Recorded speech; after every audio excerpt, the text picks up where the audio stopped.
চাঁদ তুমি বলে দাও আমার নবীজি কোথায়? জোরে বলেন, হাত উঠিয়ে বলেন ইয়া রাসূলুল্লাহ। ওগো চাঁদ তুমি বলে দাও আমার নবীজি কোথায়? কোথায় গেলে পাবো নবীকে? কোথায় গেলে পাবো নবীকে? পাক নবীজির রওজা। ওগো চাঁদ তুমি বলে দাও আমার নবীজি কোথায়? জোরে বলেন। লাখো লাখো হাজিরা হজ করিতে যায়, আল্লাহর কাবা ঘরকে জড়িয়ে কয় ওগো কাবা, ওগো কাবা তুমি বলে দাও আমার নবীজি কোথায়? ওগো কাবা তুমি বলে দাও আমার নবীজি কোথায়? জোরে বলেন। ওগো চাঁদ তুমি বলে দাও আমার নবীজি কোথায়? আকাশের তারকারা মিটি মিটি চাই নবীর নূরের আলোতে আলোকিত হয়। ওগো তারা, ওগো তারা তোমরা বলে দাও আমার নবীজি কোথায়? ওগো তারা তোমরা বলে দাও আমার নবীজি কোথায়? ওগো চাঁদ তুমি বলে দাও আমার নবীজি কোথায়? জোরে বলেন, হাত উঠিয়ে বলেন ইয়া রাসূলুল্লাহ। খুতবার পরে পরে একখানা আয়াতে কারিমা তেলাওয়াত করেছি। আল্লাহ রাব্বুল আলামিন কুরআনুল কারীম এর মধ্যে ইরশাদ করেন, পারা নম্বর 2 সূরাতুল বাকারা, ফাযকুরুনি আযকুরুকুম ওয়াশকুরুলি ওয়ালা তাকফুরুন। জোরে বলেন। আল্লাহ পাক রব্বুল আলামিন বলছেন, হে বান্দা তোমরা আমাকে স্মরণ করো। জোরে বলেন, ফাযকুরুনি তুমি আমাকে, তোমরা আমাকে স্মরণ করো, আযকুরুকুম আমি আল্লাহ তোমাদেরকে স্মরণ করব। জোরে বলেন। আল্লাহ রাব্বুল আলামিন কি সুন্দর করে আল্লাহ নিজের কালাম পাকের মধ্যে জানিয়ে দিলেন, ফাযকুরুনি আযকুরুকুম ওয়াশকুরুলি ওয়ালা তাকফুরুন। আল্লাহ বলেন, বান্দারে তোমরা আমায় স্মরণ করো, আমি আল্লাহ তোমার চর্চা করব, তোমাকেও স্মরণ করব। আল্লাহ বলেন, তোমরা আমার শুকরিয়া আদায় করো, তোমরা না শুকরিয়া করিও না, তোমরা আমার না শুকরিয়া করিও না, তোমরা আমাকে স্মরণ করবে, আল্লাহ আমি তোমাদেরকে স্মরণ করব।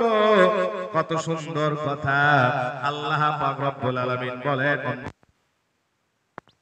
যদি কোন বান্দা একবার আল্লাহ বলে ডাক দাও, আমি আল্লাহ বান্দাদের দিকে 10 বার রহমতের দৃষ্টি আকর্ষণ করি আর বলি ইয়া আবুদি, ইয়া আবুদি, ইয়া আবুদি। জোরে বলেন। পৃথিবীর জমিনে মানুষ যখন কেউ কাউকে ডাকে, একবার ডাকার পরে সাড়া দেয়, দ্বিতীয়বার ডাকবেন সাড়া দিবেন, তৃতীয়বার ডাকবেন সাড়া পাবেন, চতুর্থবার ডাকলে বলবে কি ব্যবসা লাগিয়েছেন নাকি? হ্যাঁ, এত বিরক্ত কেন? এত ডাকেন কেন? হ্যাঁ, একবার ডাকলেন, দুইবার ডাকলেন, তিনবার ডাকলেন। অনুরূপ উপমা স্বরূপ ফকির বাড়ির গেটে এসেছে, একবার দান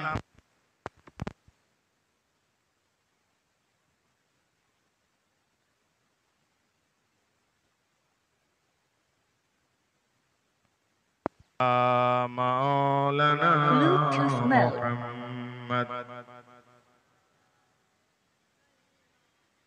وعلى آل سيدنا مولانا محمد।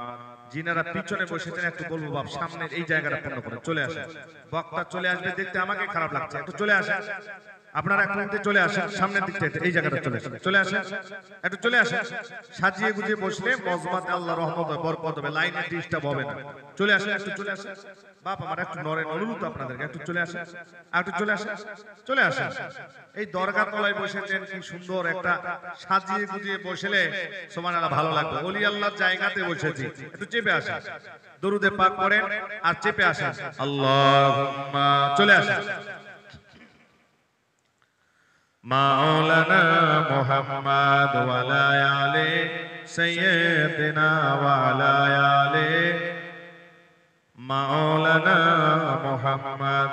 বলছিলাম সকালবেলা যদি কাউরি গেটে ফকির চলে আসে আর আপনি দাম দিয়ে দিলেন, আবার দুপুরের টাইমে আসলো আবার ডাক দিল আবার দিয়ে দিলেন, আবার বিকেল বেলা আসলো আবার দাম দিলেন, এইবার যদি সন্ধ্যার সময় আবার এসে ডাকে মালিক আপনার দরবারে তিনবার এসেছি পেয়েছি, এইবার 4 নম্বর 4 বারের বেলা এসেছি দেন, মালিক রাগ করে বলবে ব্যবসা পেয়েছেন নাকি?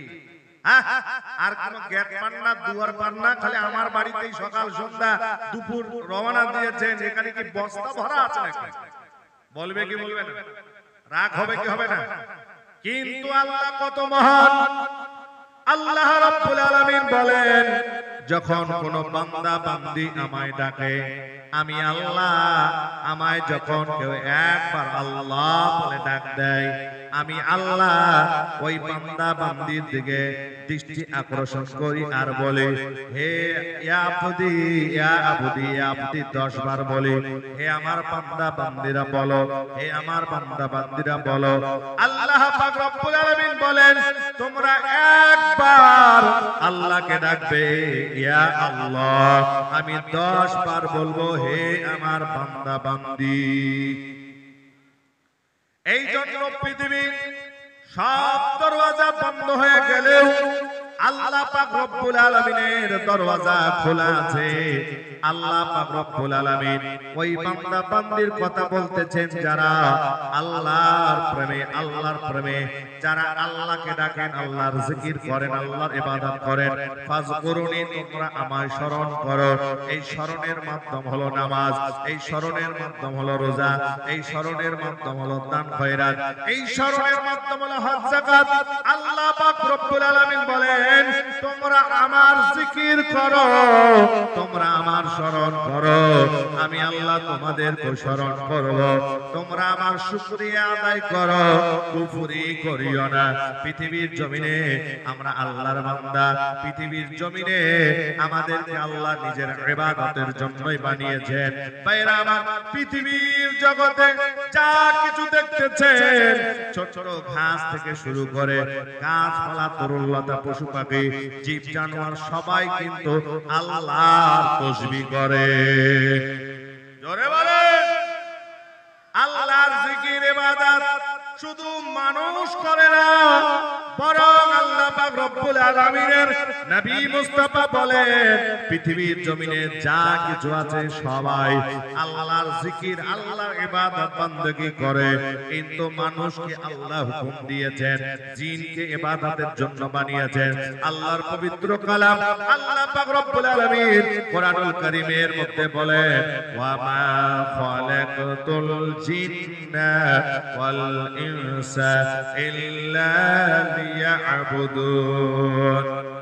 আল্লাহ পাক বলছেন জিন এবং ইনসানকে, মানুষকে আমি আল্লাহ আমার ইবাদতের জন্য সৃষ্টি করেছি। আর মানুষ যখন ইবাদত থেকে সরে গাফিল হয়ে গেছে, আল্লাহকে ভুলে গিয়েছে, রাসূলুল্লাহকে ভুলে গেছে, সুন্নাতকে ভুলে গিয়েছে, নামাজ রোজা বন্দেগীকে ভুলে গিয়েছে, এই মানুষটা গাফিল হয়ে গেছে। আর গাফিলের ঘরে আল্লাহর রহমত নাই, গাফিলের ঘরে বরকত নাই। আর যাদের জন্য মানুষের জন্য আল্লাহ পৃথিবীর সব কিছুকে সৃষ্টি করেছে, তারা সবাই আল্লাহর জিকির করে। প্রত্যেকটা জীবের জিকির, প্রত্যেকটা ঘাসের জিকির, ওই সমুদ্রের পানিতে, পুকুরের পানির তলায় যেগুলো মাছ আছে তারা আল্লাহর জিকির করে, তাসবিহ করে। ব্যাঙ পর্যন্ত আল্লাহর তাসবিহ করে, পোকামাকড় আল্লাহর তাসবিহ করে, গাছপালা সব কিন্তু আল্লাহর তাসবিহ করে। তাদের তাসবিহ হলো সুবহানাল্লাহি ওয়ালহামদুলিল্লাহি। জোরে বলেন, তাদের তাসবিহ হলো এটাই। হযরত দাউদ আলাইহিস সালাম, আল্লাহর একজন পয়গম্বর দাউদ আলাইহিস সালাম নিজের বাড়ির আঙ্গিনার মধ্যে জুবুর কিতাব, আসমানি কিতাব তেলাওয়াত করতেছিলেন। তেলাওয়াত করতে করতে দেখলেন হঠাৎ করে আঙ্গিনার মধ্যে একটা পোকা, কীড়া, কীড়া মানে হলো পোকা, ওই পোকাটাকে দেখতে পেলেন, একটা ছোট্ট আকারের পোকা। কীড়াকে দেখতে পেলেন, দেখার পরে দাউদ পয়গম্বর মনে মনে ভাবতেছেন, আল্লাহ এটাকে কেন বানিয়েছেন? এটা কিসের জন্য বানিয়েছেন? এই পোকাটা কি কাজের জন্য? আল্লাহ রাব্বুল আলামিনের ওই ছোট মাকলুক, ছোট একটা পোকা, সে বলছে আল্লাহ তোমার নবী যেটা ভাবে, আল্লাহ আমাকে উত্তর দেওয়ার জন্য ক্ষমতা দেন, আমার জবান খুলে দেন। আল্লাহ আমি আপনার নবী, জানতে চাই আমাকে আল্লাহ কেন বানিয়েছেন। তোমার আল্লাহ আপনার নবী দাউদ পয়গম্বরকে আমি জানিয়ে দেব আমাকে কিসের জন্য আমার রব আমাকে বানিয়েছে। যেমনি বলে দেওয়া, হযরত দাউদ আলাইহিস সালাম যখন এটা বলছিলেন আল্লাহ কেন এই পোকাকে বানিয়েছেন, পোকার কাজটা কি, পোকা জবান চাইলেন আল্লাহর কাছে। আল্লাহ রাব্বুল আলামিন জবান খুলে দিলেন, আর পোকা নবীকে সালাম দিয়ে বলেন, হে আল্লাহর পয়গম্বর দাউদ আলাইহিস সালাম, আল্লাহ আমাকে কেন বানিয়েছেন জানেন? বলে কেন বানিয়েছে? বলে দিনের বেলা আমি 1000 বার করে আল্লাহর তাসবিহ জপি, রাতের বেলা 1000 বার নবীর দরুদ পড়ি। আমার তাসবিহ হলো সুবহানাল্লাহি ওয়ালহামদুলিল্লাহি ওয়া লা ইলাহা ইল্লাল্লাহু আল্লাহু আকবার। এই তাসবিহটি আমি রাত্রি বেলাতে 1000 মর্তবা তেলাওয়াত করি, পড়ি, আর দিনের বেলা, আর আমি রাত্রি বেলাতে, দিনের বেলাতে এই তাসবিহ জপি, রাতের বেলা নবীর উপরে দরুদ পড়ি। ওই দরুদ হলো আল্লাহুম্মা সাল্লি আলা সাইয়্যিদিনা মুহাম্মাদিন নবী উম্মিহি ওয়া আলিহি বারিক ওয়া সাল্লিম। এই দরুদ শরীফটা আমি 1000 মর্তবা রাত্রি বেলাতে ওই নবীর উপরে পড়ি। এটাই আমার ডিউটি, এই জন্যই আল্লাহ বানিয়েছেন আমাকে। ভাইরা আমার, বুঝতে পারা গেল একটা পোকা আল্লাহর জিকির করেন, আল্লাহর তাসবিহ করেন, আল্লাহকে ডাকেন। আমরা মুসলমান হয়ে ইমানদার নিজেকে দাবি করি, 5 ওয়াক্ত নামাজ পড়তে পারলাম না, আল্লাহর প্রেমে ফানা হতে পারলাম না, আল্লাহর জিকির এখনো করতে পারলাম না। জিকির করলে কত লাভ? পৃথিবীর মধ্যে সবচেয়ে বড় জিকির কি? পৃথিবীর মধ্যে সবচেয়ে বড় জিকির হলো কলমার জিকির। জোরে বলে। সাইয়্যিদানা মুসা পয়গম্বর আলাইহিস সালাম আল্লাহ পাক রব্বুল আলামিনের কাছে ফরিয়াদ করলেন। উনি জালালি মেজাজের নবী ছিলেন। কি মেজাজ? জালালি মেজাজের নবী। হাতে সব সময় একটা লাঠি থাকতো, লাঠির নাম হলো আসা, আসা মোবারক। জোরে বলেন। সময় যুদ্ধের ময়দানে ছেড়ে দিলে লাঠি সাপ হয়ে যেত, সর্প হয়ে যেত। আবার সময় বকরি চড়াতে গেলে গাছের পাতা, গাছের মাথায় আছে, হাত পৌঁছে না, সেখানে লাঠি লম্বা হয়ে যেত। জোরে বলেন। পানির প্রয়োজন হলে ওই লাঠি দিয়ে পাথরে নিক্ষেপ করলে, আঘাত করলে অটোমেটিক পাথর থেকে পানি দিত। জোরে বলেন, জোরে বলেন। ওই মুসা পয়গম্বর জালালি মেজাজের নবী ছিলেন। পয়গম্বর মুসা একদিন আল্লাহ আল্লাহর কাছে ফরিয়াদ করছেন। এইটা হাদিস শরীফের মধ্যে এসেছে। আমাদের নবী মহানবী নূর নবী ইরশাদ করেন, মুসা পয়গম্বর আল্লাহর কাছে ফরিয়াদ করলেন, হে আল্লাহ, হে রব্বে করিম, হে মাওলা, হে মাবুদ, আমাকে এমন একটি স্পেশাল ওজিফা দেন যেটা শুধুমাত্র আমার জন্যই প্রযোজ্য, আমার জন্যই হবে, অন্য কাউরির জন্য নয়। আল্লাহ পাক বলেন, হে মুসা কালিমুল্লাহ, লা ইলাহা ইল্লাল্লাহ। জোরে বলেন, এ মুসা পয়গম্বর, হে আমার নবী মুসা, হে মুসা পয়গম্বর, শুধুমাত্র পড়বে লা ইলাহা ইল্লাল্লাহ।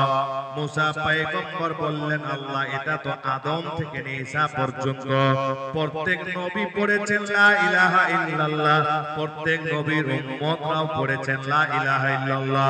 শেষ জামানার নবীর উম্মত যারা হবে তারাও তো পড়বেন লা ইলাহা ইল্লাল্লাহ মুহাম্মাদুর রাসূলুল্লাহ।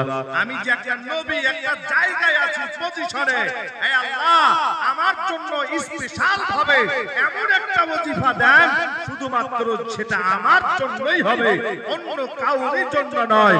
আল্লাহ বলছেন, মুসা, এটাই দিলাম। জোরে বলেন, লা ইলাহা ইল্লাল্লাহ। মুসা, এটাই তোমাকে দিলাম। মুসা কালিমুল্লাহ বললেন, হে আল্লাহ, এটা তো সবার জন্যই হয়। মুসা পয়গম্বর আল্লাহর নবী হয়ে মুসা পয়গম্বর বলতেছেন, হে আল্লাহ, এটা তো সকলেরই জন্য হলো, আমার জন্য শুধু চেয়েছিলাম। কি হলো? এই ভাই, সব অফ করলে করে অন্ধকার খারাপ আছে। হ্যাঁ, ঠিক আছে, আর হাত দিয়ে না বসে, ওদিকে দেখছে আপনার দিকে সবাই। আল্লাহুম্মা সাল্লি আলা মাওলানা মুহাম্মাদ ওয়া আলা আলিহি মুহাম্মাদ। মারা যাবার পরে রাখিবে না ঘরে, মারা যাবার পরে রাখিবে না ঘরে, গোসল করাবে ঘরের বাহিরে। আসিবেন নবীজি, আসিবেন নবীজি, উম্মত তরে ইয়া রাসূলুল্লাহ ইয়া হাবিবাল্লাহ। সবাই আমার সঙ্গে ইয়া রাসূলুল্লাহ হাবিবাল্লাহটা বলেন। নবী তো আমার একার নয় না, নবী আমাদের সবার। জোরে বলেন, একটু মহব্বতে বলেন, ইয়া রাসূলুল্লাহ ইয়া হাবিবাল্লাহ ইয়া রাসূলুল্লাহ। আওয়াজ দিন, আল্লাহ। মারা যাবার পরে রাখিবে না ঘরে, গোসল করাবে ঘরের বাহিরে। আসিবেন নবীজি, আসিবেন নবীজি, উম্মত তরে ইয়া রাসূলুল্লাহ ইয়া হাবিবাল্লাহ ইয়া রাসূলুল্লাহ ইয়া হাবিবাল্লাহ। অন্ধকার কবরে যখন দিবে আমারে, অন্ধকার কবরে যখন দিবে আমারে, দেখিবে নবীজি মায়ার নজরে। জোরে বলে, অন্ধকার কবরে যখন দিবে আমারে, দেখিবে নবীজি মায়ার নজরে। চুমিব আপনার কদম, চুমিব আপনার কদম ধরিয়া, ইয়া রাসূলুল্লাহ। দেখেন, ইয়া হাবিবাল্লাহ ইয়া রাসূল, ইয়া হাবিবাল্লাহ ইয়া রাসূলুল্লাহ। বল্লা মুনকার নাকির আসিয়া সওয়াল করিবে বসাইয়া, মুনকার নাকির আসিয়া সওয়াল করিবে বসাইয়া, দিবে নবী পর্দা উঠায়া। চুপ করিব সালাম, করিব সালাম রাসূলাল্লাহ ইয়া হাবিবাল্লাহ ইয়া রাসূলাল্লাহ বাল্লাহ ইয়া রাসূলাল্লাহ বাল্লাহ। বলছিলাম মুসা পয়গম্বর বলতেছেন হে আল্লাহ এটা তো সবার জন্য, আমার জন্য শুধু চেয়েছিলাম। আল্লাহ পাক রব্বুল আলামিন বললেন মুসা এটাও তোমার জন্য। জোরে বলেন এ মুসা পয়গম্বর তুমি কি জানো এই যে লা ইলাহা ইল্লাল্লাহ এইটুকু কলমা যে রয়েছে এর ওজন কত, এর ভারী কত? আল্লাহর পয়গম্বর মুসা বললেন হে আল্লাহ আপনি ভালো জানেন। জোরে বলেন। আল্লাহ পাক রব্বুল আলামিন বললেন মুসা শোনো, সাতটা আসমান সাত জমিন যদি এক দাঁড়ি পাল্লায় রাখা হয়, তারাজুতে যদি ওজন করা হয়, এক পাল্লায় যদি রেখে দেওয়া হয় লা ইলাহা ইল্লাল্লাহ, আর অপর পাল্লাতে যদি রেখে দেওয়া হয় ওই সাত আসমান সাত জমিনকে, আল্লাহ পাক বলেন হে মুসা পয়গম্বর ওই দাঁড়ি পাল্লার তারাজু যখন ওজন করা হবে আর একদিকে লা ইলাহা ইল্লাল্লাহ রাখা আছে, মুহাম্মাদুর রাসূলুল্লাহ রাখা আছে, আর একদিকে সাত আসমান সাত জমিন যখন ওজন করা হবে ওই কলমার পাল্লাটা ভারী হয়ে যাবে। জোরে বলেন কলমার পাল্লাটা ভারী হয়ে যাবে। এই জন্য মুসা কালিমুল্লাহ শোনো, তোমাকে আমি ওইটাই দিয়েছি যেটা সবাইকে দিয়েছি, এটা হালকা মনে করবে না। কারণ লা ইলাহা ইল্লাল্লাহ এইটুকুই এক পাল্লাতে রেখে দিলে সাত আসমান সাত জমিনকে যদি রেখে দেওয়া হয় সাত আসমান সাত জমিনের পাল্লাটা হালকা হবে, কলমার পাল্লাটা ভারী হয়ে যাবে। ভাইরা আমার আল্লাহর হাবিব সাল্লাল্লাহু আলাইহি ওয়াসাল্লাম নূরের নবী মায়ার নবী রাহমাতুল লিল আলামিন নবী বলতেছেন শোনো সবচেয়ে আফজাল জিকির হলো কলমার জিকির, কলমা তৈয়্যিবার জিকির। আল্লাহর নবী বলেন, আল্লাহ রাসূল বলেন মান ক্বালা লা ইলাহা ইল্লাল্লাহ ফাদাখালাল জান্নাত। আল্লাহর হাবিব সাল্লাল্লাহু তাআলা আলাইহি ওয়াসাল্লাম বলেন যে ব্যক্তি অন্তর থেকে একবার কলমার জিকির করে নিয়েছে, কলমা উচ্চারণ করে নিয়েছে, আল্লাহর নবী বলেন সেই ব্যক্তি জান্নাতি হয়ে যাবে। জোরে বলেন একবার যদি মান ক্বালা লা ইলাহা ইল্লাল্লাহ ফাদাখালাল জান্নাত, একবার যদি কলমা উচ্চারণ করে নেয় নবী মুস্তাফা বলছেন তার গুনাহকে maaf করে দেওয়া হবে, তাকে আল্লাহ জান্নাত দান করে দেবে। ভাইরা আমার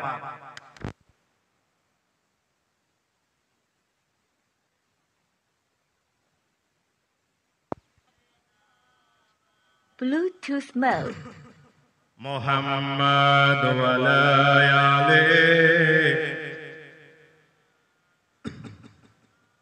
মাওলানা মুহাম্মদ। আল্লাহ রাব্বুল আলামিন যে আল্লাহ পাকের আরশে আজিম রয়েছে, আরশে আজিম পৃথিবীর কোন আমল আল্লাহর আরশকে হিলাইতে পারে না। পারে কি? পারবে? আপনি যদি এখন হাত দিয়ে লড়ান, সবাই দোয়া করেন, আল্লাহর আরশকে হিলবে? আল্লাহর আরশ হিলবে না এমন কোন আমল নাই যে আল্লাহর আরশকে আপনি হিলাইতে পারবেন। আরশ হিলানো তো দূরের কথা, এই পাঁচটাকে হিলাতে পারবেন না। কিন্তু আল্লাহর নবী, মহানবী, নূরের নবী, রাহমাতুল লিল আলামিন নবী বলতেছেন যখন কোন বান্দা বান্দি আল্লাহর প্রেমে মগ্ন হয়ে যায়, নির্জনে নিরিবিলিতে বসে আল্লাহর প্রেমের জিকির করে, কলমা তৈয়্যিবার জিকির যখন শুরু করে, আল্লাহ পাক রব্বুল আলামিনের ওই আরশে আজিমটা দোলনার মতো দুলতে লাগে।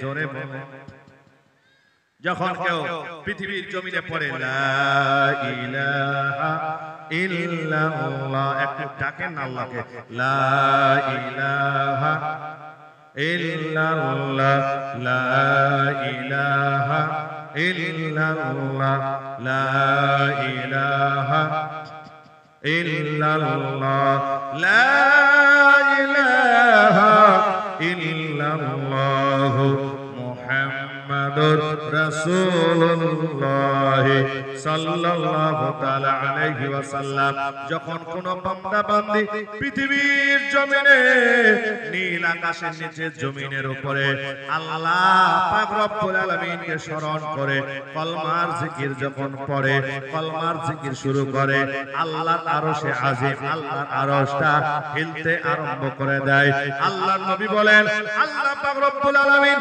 আরশকে ইশারা করে বলেন হে আমার আরশ কেন হিলতেছো কেন দোলনার মতো দুলতেছ হে আরশ তোমার কাজ হলো স্থির থাকা দণ্ডায়মান থাকা এক জায়গায় তুমি সাবিত কদম থাকবে হে আরশ তুমি হিলছো কেন আরশ বলবেন আল্লাহ আমি থামতে চাই কিন্তু নিজেকে থামতে পারি না জোরে বলেন আল্লাহর আরশ বলছেন আল্লাহ থামতে চাই কিন্তু আমি থামতে পারি না আরশকে জিজ্ঞেস করবেন আল্লাহ জানার পরও আরশ কেন থামতে পারো না বলো আরশ বলবেন আল্লাহ পৃথিবীর জমিনে মির্জাপুরে দরগা তলায় তোমার বান্দারা প্রেমিক বান্দারা নিদ্রাকে হারাম করে দিয়ে আল্লাহ তোমার রাসূলুল্লাহর ধর্ম সবাই তারা হাজির দিয়েছে সেখানে কলমার জিকির করতেছে আল্লাহ নামাজের পরে বসে বসে বক্তব্য শ্রবণ করতে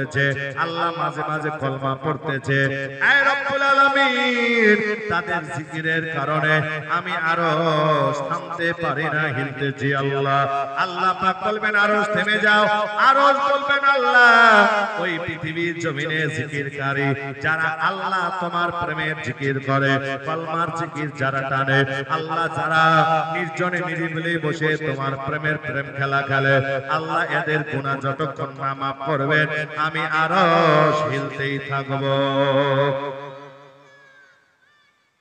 আল্লাহ পাক বলবেন হে আরশ সাক্ষী থেকে দাও আমার ফেরেশতারা হে আরশ আমি ওই সকল বান্দা বান্দির গুনাহগুলো আমি আল্লাহ সব কিন্তু ক্ষমা করে দিলাম যেমনি আল্লাহ বলে দিবেন আল্লাহ আরশ সঙ্গে সঙ্গে দুলতে আরম্ভ করেছিল কিন্তু আর দুলবেন না অফ হয়ে যাবে এক জায়গায় স্থির হয়ে যাবে তাহলে চিন্তা করেন পৃথিবীর জমিনে এমন কোন শক্তি নাই যেই শক্তি দিয়ে আল্লাহর আরশকে হিলাবে কিন্তু একটাই আমল হলো যদি আপনি নেক মানুষ হন আল্লাহ ওয়ালা মুমিন পরেজগার মুত্তাকি বান্দা হন পাঁচ ওয়াক্তের নামাজ পড়নেওয়ালা হন নবীর সুন্নাত মোতাবেক জীবন যাপন করেন আল্লাহর প্রেমে জিকির করেন আপনার এই জিকিরের কারণে আল্লাহর আরশ পর্যন্ত আপনার হয়ে গাওয়াই দিবে আর আল্লাহর কাছে ফরিয়াদ করতেছেন আল্লাহ গুনাহ না মাফ করলে আল্লাহ আমি হিলতেই থাকব সুবহানাল্লাহ বলেন ভাইরা আমার বুঝতে পারলাম তাহলে এই কলমার পাওয়ার কত এই কলমার এখন বর্তমান সময় কলমা চলে গেছে ফকিরের মুখে ঠিক কি না বলো দরজাতে লা ইলাহা ইল্লাল্লাহ মুহাম্মাদুর রাসূলুল্লাহ বাড়ি থেকে আসেন বলছে না কলমা মুসলমানের জবানে নাই আল্লাহ রাসূল বলেন কেউ যদি মজবুত ভাবে কলমাকে ধরে নেয় কলমাকে উচ্চারণ করে কারো দ্বারস্থ হতে হবে না কাউরে কাছে হাত পাততে হবে না কিন্তু কলমা আমরা পড়ি না আমরা তো বিনা কলমায় কাজ চালাই বিনা বিসমিল্লাহ সব কাম করি কিন্তু ফকিরের মুখে কলমা ফকির জানে কলমার বরকত আছে আছে না কলমা পড়লেই ভিক্ষা পাওয়া যায় কলমা পড়লেই ভাত পাওয়া যায় কিন্তু আমরা সুস্থ মানুষ কলমা পড়তে চাই না মুনাজাতের পর কলমা নাই বেরমা থেকে আমার হয়নি কলমা শেষে পড়ে লা ইলাহা ইল্লাল্লাহ মুহাম্মাদুর রাসূলুল্লাহ সাল্লাল্লাহু আলাইহি সাল্লাম পড়লেই আল্লাহ রাসূল সাল্লাল্লাহু আলাইহি সাল্লাম বলছেন ওই দোয়া মুনাজাত অতক্ষণ পর্যন্ত কবুল হয় না যতক্ষণ পর্যন্ত মুনাজাতের শুরুতে দরুদ না পড়া হয় মুনাজাতের ভিতরে দরুদ না পড়া হয় মুনাজাতের শেষ পর্যায়ে দরুদ না পড়া হয় ওই মুনাজাত আসমান জমিনের ফাঁকা জায়গায় ঝুলন্ত অবস্থায় থাকে আর যখনই শেষে লা ইলাহা ইল্লাল্লাহ মুহাম্মাদুর রাসূলুল্লাহ পড়ে সাল্লাল্লাহু আলাইহি ওয়াসাল্লাম পড়বেন কলমাও পড়া হলো দরুদও পড়া হলো এই দোয়া আল্লাহ কবুল করবেন যদি না হয় তাকান, আমাদের আদি পিতার নাম কি? আমাদের বাপের নাম কি? হযরত সাইয়েদনা আদম আলাইহিস সালাম 350 বছর কেঁদেছিলেন, দোয়া কবুল হয়নি। 350 বছর কাঁদার পর আদম আলাইহিস সালাম খেয়াল করলো জান্নাতের গেটে গেটে, জান্নাতের চৌকাটে চৌকাটে, জান্নাতের বৃক্ষের পাতায় পাতায়, গোড়ায় গোড়ায় এবং হুর গালমানের সিনায় সিনায় আপনার কপালের মধ্যে, চোখের মনিতে একটাই নাম দেখেছি, সেই নাম হলো মুহাম্মাদুর রাসূলুল্লাহ সাল্লাল্লাহু আলাইহি সাল্লাম। লেখা দেখেছিলেন আদম পয়গম্বর জান্নাতে, লা ইলাহা ইল্লাল্লাহ মুহাম্মাদুর রাসূলুল্লাহ। জিজ্ঞেস করেছিলেন, হে রব্বে করিম আল্লাহ, এই লা ইলাহা ইল্লাল্লাহ মুহাম্মাদুর রাসূলুল্লাহ, লা ইলাহা ইল্লাল্লাহ বুঝলাম আল্লাহ ব্যতীত কোনো মাবুদ নাই, আর মুহাম্মাদুর রাসূলুল্লাহ সাল্লাল্লাহু আলাইহি সাল্লাম আল্লাহর প্রিয়তম হাবিব। আদম জিজ্ঞেস করলেন, আল্লাহ এটা কার নাম? এটা কে? আপনার নামের পরে পরে যার স্থান। আল্লাহ বলছেন, আদম তোমাকেও সৃষ্টি করতাম না, তোমাকেও তৈরি করতাম না, একমাত্র ওই নাম ওলার ওসিলায় কারণে আমি তোমাকে আদম বানিয়েছি। আদম নবীর খেয়াল হলো 350 বছর ধরে কাঁদলেন, দোয়া করলেন, কবুল হয় না। ওই নবীর নামের ওসিলা নিয়ে যখন মুনাজাত চাইলেন আল্লাহর কাছে, ফরিয়াদ করলেন, আল্লাহ রাব্বুল আলামিন 350 বছর কাঁদার পর আল্লাহ পাক রব্বুল আলামিন আদমের মুনাজাত কবুল করেছেন আমার নবীর ওসিলায়, নামের ওসিলায়। আর আমরা আদমের আওলাদ, নবীকে মানি, নবীর নাম নিতে লজ্জা করি, ঠিক কিনা বলেন? আল্লাহ রাব্বুল আলামিন কোরআনুল কারীমের মধ্যে আল্লাহ বলেন, ফাজকুরুনি, তোমরা আমাকে স্মরণ করো, আযকুরুকুম, আমিও তোমাদেরকে স্মরণ করব, তোমার চর্চা করব। ভাইরা আমার, পৃথিবীর জমিনে মহানবী, বিশ্ব নবী, এই যে কলেমা লা ইলাহা ইল্লাল্লাহ মুহাম্মাদুর রাসূলুল্লাহ, এর কতটা শক্তি শোনেন বাপ। এক এক ফোঁটা বিন্দু পানি আপনার শরীর থেকে জমিনে পড়বে, আল্লাহর নবী বলছেন একটা একটা করে ফেরেশতার জন্ম হবে। জোরে বলেন, একটু জোরে বলেন। আল্লাহ পাক রব্বুল আলামিনের নবী বলতেছেন, যে মানুষটা মরণের আগে এই আমলটা করবে, সে অনিবার্য জান্নাত পাবে, জান্নাতি হয়ে যাবে। আল্লাহ নবী বললেন, ফজরের নামাজ পড়ার পর সূর্য উদিত হওয়া পর্যন্ত যে শুধু বসে বসে নির্জনে নিরিবিলিতে কারো সঙ্গে গপ্প করবে না, কথা বলবে না, দুনিয়াবি কালাম করবে না, সূর্য উদিত হওয়া পর্যন্ত বসে বসে যায় নামাজে, আল্লাহ পাকের নবী বললেন, যে কলমার জিকির করে, লা ইলাহা ইল্লাল্লাহ, লা ইলাহা ইল্লাল্লাহ মুহাম্মাদুর রাসূলুল্লাহ সাল্লাল্লাহু আলাইহি ওয়াসাল্লাম, এই জিকিরটা করবে। আল্লাহ নবী বলতেছে, ওই ব্যক্তি এই আমলটা করার কারণে পৃথিবীর জমিন থেকে ছেড়ে যখন কবর দেশে চলে যাবে, ওই ব্যক্তি আল্লাহ পাক রব্বুল আলামিন তার জীবনের গুনাহগুলো maaf করে আল্লাহ তিনাকে জান্নাত দান করে দেবে। জোরে বলেন, আল্লাহ রাব্বুল আলামিন তিনাকে জান্নাত দান করে দিবেন।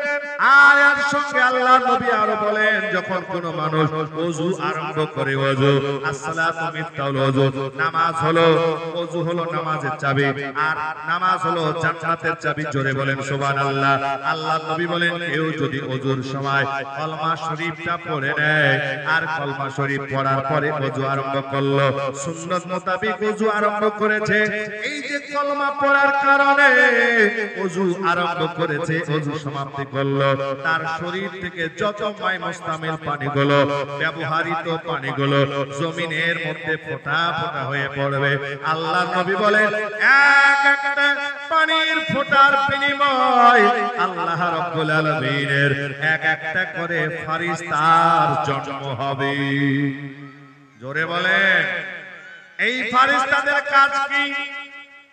মহানবী নূরে নবী বলতেছেন, এই ফেরেশতাগুলো কিয়ামত পর্যন্ত কলমার জিকির করবে। কিসের জিকির? কলমার জিকির করবে কিয়ামত পর্যন্ত।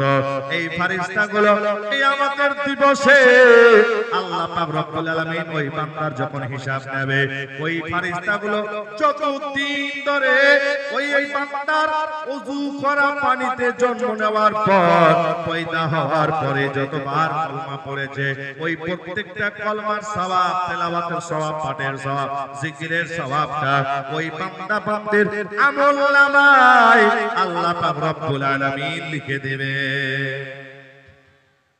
এই জন্য ওযুর সময় কথা বলিয়েন, ওযুর দোয়া পড়ে কলমা পড়ে নেন। ওযুর শেষে দাঁড়িয়ে ওযুর পানি পান করা সুন্নাত। জোরে বলেন। জমজমের পানি পান দাঁড়িয়ে করা সুন্নাত, বাকি পানি সব বসে পান করতে হবে। আপনি জমজমের পানি আপনাকে দাঁড়িয়ে পান করতে হবে এবং ওযুর শেষ পানিটা দাঁড়িয়ে পান করতে হবে। এটাতে অনেক অসুখের ওষুধ হয়। জোরে বলেন। আর ওযু শেষে আপনি কলমা শাহাদাত পড়ুন, ওযু শেষে সূরা কদর পড়ুন। জোরে বলেন সুবহানাল্লাহ। ভাইরা আমার, এই ছোট ছোট আমলগুলো করলে কত যে সওয়াব, কত যে লাভ আছে আমাদের। সুবহানাল্লাহ। যখন মানুষ আল্লাহর ইবাদত থেকে গাফিল হয়ে যায়, বাপ আমার আল্লাহর লানত বর্ষিত হয় তার উপরে। পৃথিবীর জমিনে যখন পশু পাখিরা আল্লাহর জিকির থেকে গাফিল হয়, আপনার ওই যারা শিকারীর জালে ধরা পড়ে, যখন কোন পশু জীব হালাল বস্তু আল্লাহর জিকির থেকে কিছু সময় গাফিল থাকে, মোল্লা নিয়ে হাজির হয়। আগে বললাম না, মোল্লা নিয়ে হাজির হয়ে যায়। যখন কোন গাছ আল্লাহর জিকির থেকে গাফিল থাকে, কাঠুরিয়া কুড়ালি নিয়ে, করক নিয়ে হাজির হয়ে যায়। যখন মাছ সমুদ্রের মাঝে আল্লাহর জিকির থেকে গাফিল হয়ে যায়, তখনই কিন্তু মাছ ধরারা জাল নিয়ে হাজির হয়ে যায়। পৃথিবীর জমিনে যখন যারা আল্লাহর ইবাদত থেকে একটু গাফিলতা করে, তখনই তার কিন্তু শেষ সময় চলে আসে। আমরা মানুষ হয়ে এখনো আল্লাহর ইবাদত চিনলাম না, এখনো বান্দাগি চিনলাম না। ভাইরা, আল্লাহ পাক রব্বুল আলামিনের একজন বান্দা যার নাম হযরত জুনায়েদ বাগদাদী রাহমাতুল্লাহ তাআলা আলাইহি, উনার দরবারে একজন শিকারী একটা পাখি ধরে নিয়ে এসেছে। আনার পরে হুজুরকে তোহফা দান করে দিয়েছে, আর সেটাকে পিঞ্জিরার মধ্যে, খাঁচার মধ্যে বন্দী করা হয়েছে। পাখিটা প্রতিদিন কাঁদে। কি করে? কাঁদে। ভাই, এই কান্না দেখে বাপ আমার আল্লাহর ওলি জুনায়েদ বাগদাদী, যিনি দরিয়ার মাঝে জায়নামাজ পেড়ে দিয়ে সমুদ্র পার হতেন, নৌকা লাগতো না, জাহাজ লাগতো না, জায়নামাজ নৌকার কাজ করত। কত বড় আল্লাহ ওয়ালা ছিলেন তিনি। আল্লাহর ইবাদত করে তিনি আল্লাহ ওয়ালা হয়েছেন। তিনি সেই পাখিকে জিজ্ঞেস করছে, হে পাখি, কাঁদো কেন? জোরে বলো। এ পাখি, কাঁদো কেন? এত চোখের পানি ফেলছো কেন? তোমার বন্ধু বান্ধব থেকে আলাদা হয়েছে এর জন্য? বলে হুজুর না। জবান খুলে পাখি বলছে, হুজুর না, আমি এই জন্যই কাঁদতেছি, হায় আফসোস ওই সকল মানুষের জন্য যারা আল্লাহর ইবাদত থেকে গাফিল। বলে কারণ? বলে আমি আল্লাহর ইবাদত করতেছিলাম, বান্দাগি করতেছিলাম। আল্লাহ নারায়ে তাকবীর, নারায়ে রিসালাত।